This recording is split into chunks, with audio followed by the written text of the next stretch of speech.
Hi honor students, Dean Corvino here with our weekly video message, and I am joined by my good friend and our new Associate Dean in Honors, Dr. Elena Past. Welcome, Elena. Thank you so much. Hello, honor students. So you and I have something in common. Actually, we have a lot of things in common. We both love Italian food.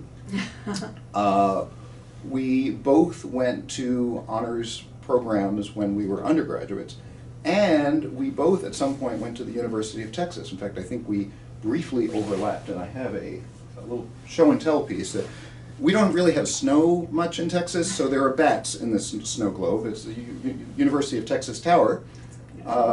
And you know, the founding dean of the Honors College, Jerry Herron, also did his undergraduate at the University of Texas. Oh, I didn't know that. Yeah. So there's a kind of like a Texas tradition in honors, accidentally.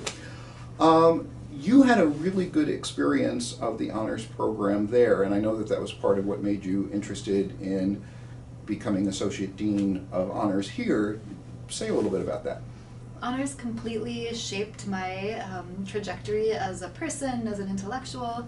I did research when I studied abroad in Italy when I was an undergraduate as part of the Plan 2 honors program, and then wrote a senior thesis that was about that research. So I sort of discovered simultaneously that I loved Italy, I loved Italian, and I loved archival research. I was in the Harry Ransom Center archives. And all of that really shaped everything that I became.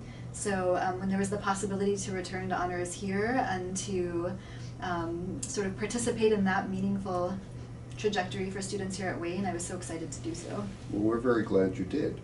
Tell us a little bit about your current research. What are you working on these days? My research is in Italian cinema and on the environmental impacts of cinema and media studies. So I'm currently working on a project about Ferragna, which is Italy's Kodak factory. I spent time there last year researching on location, and there are a lot of interesting resonances with Detroit because it's a former industrial site, and it's really the backstory of a whole history of Italian cinema. Very cool.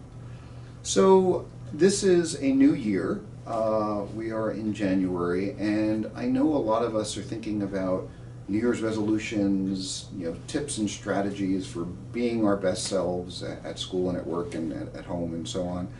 Do you have a tip for our students that you would like to share?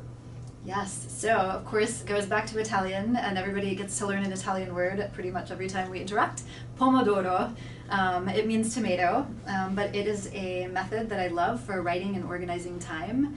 The Pomodoro method was developed in the 1980s by a guy who had a little tomato-shaped kitchen timer and would use it to set a workflow for himself.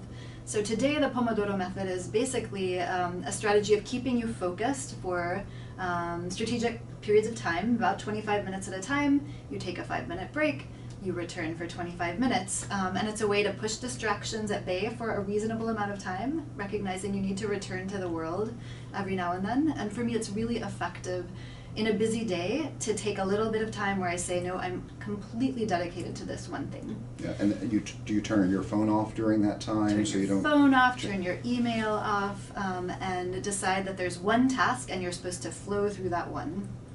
Very good. Well, if you have tips and strategies as honor students, don't throw tomatoes. Share them in the comments section. I hope you have an opportunity to get to know Dr. Past. I'm sure you will in the coming weeks and months. Thank you so much for joining us today. Honor students, we'll see you soon. See you soon.